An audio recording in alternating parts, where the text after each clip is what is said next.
commence ce matin, ce midi, André, avec une séquence absolument lunaire. A-t-on le droit de chercher à comprendre les défaillances de la justice ?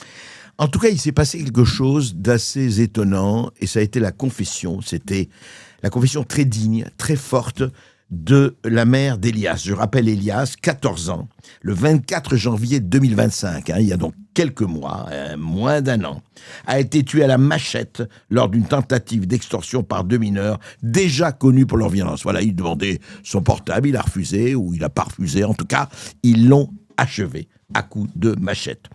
Le rapport de l'inspection générale de la justice a révélé de graves manquements dans leur prise en charge. Ils étaient déjà, je rappelle, connus. Le contrôle judiciaire requis par le parquet avait été rejeté et les mesures éducatives ordonnées n'ont jamais été mises en œuvre. Voilà, multirécidiviste, connu, etc. Et puis voilà, rencontre, meurtre, mort. Et voici ce que, il y a quelques jours, la mère d'Elias a été reçue par Sonia Mabrouk sur CNews. Et écoutez, elle parle de sa rencontre avec les juges. Écoutez.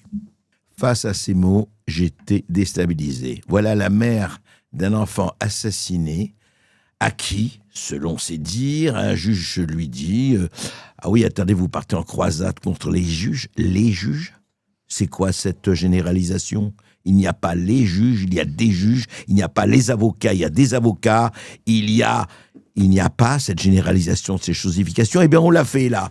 On l'accuse d'être en guerre contre les juges. Et puis, évidemment, qu'est-ce qu'on entend ? Populiste.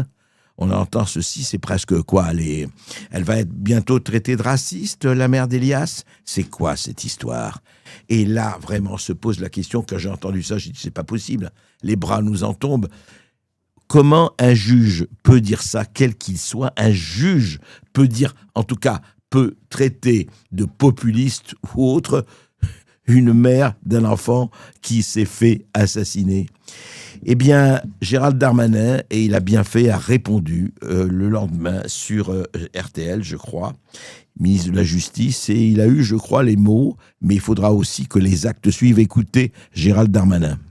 Je suis de son côté, que si les faits sont prouvés, je saisirai le Conseil supérieur de la magistrature. Les magistrats doivent non seulement devoir, avec beaucoup d'humilité, un accompagnement des personnes, des victimes, et madame, la maman d'Elias, comme son papa, sont des victimes de notre incurie à mal organiser la justice des mineurs. J'ai saisi moi-même l'inspection de la justice. Voilà, Gérald Darmanin réplique, écoutez, très bien, on vous écoute, on espère que les actes suivront.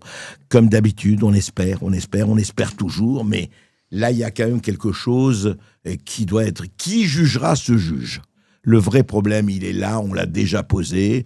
Nous, on ne fera jamais de généralisation. Il y a des juges qui font formidablement leur travail, et beaucoup, et des magistrats, et d'autres, peut-être qui le font peut-être un peu moins ou différemment.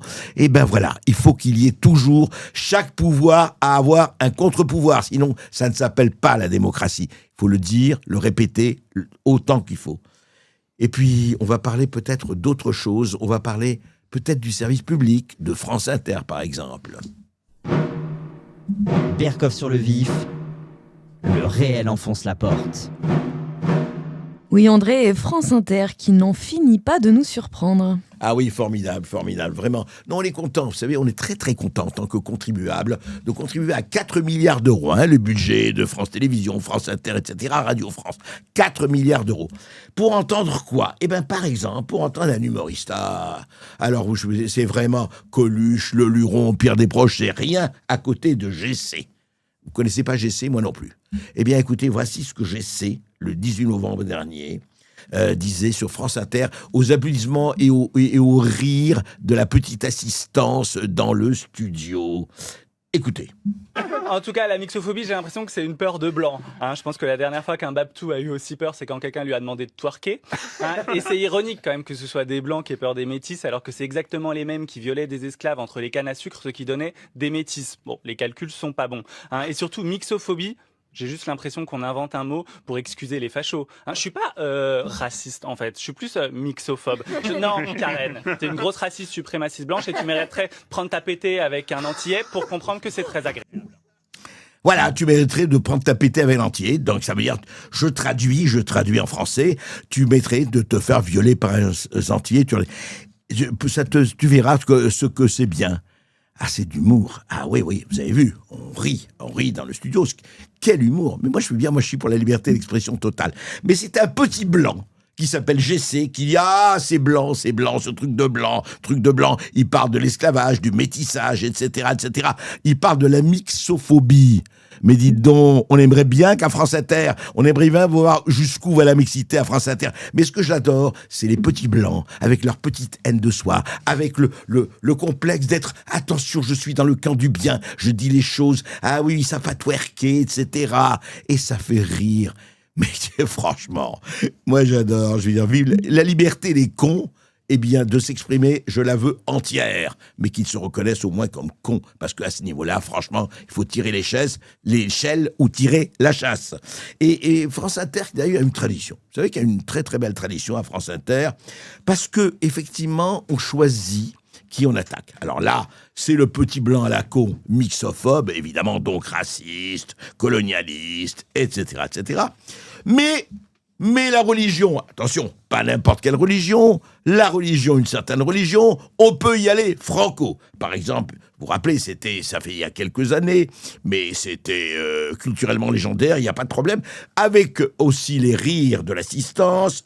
Écoutez, c'était sur France Inter. Jésus, Jésus, Jésus est pédé, je vois pas pourquoi ça dérangerait. Du haut de la croix, signe révélateur, Jésus écoute Mylène Farmer. Ah oui, non mais franchement, à ce niveau, non mais c'est ça que j'aime, c'est la qualité. On sent la classe, on sent la qualité, on sent l'esprit supérieur, on sent, voilà.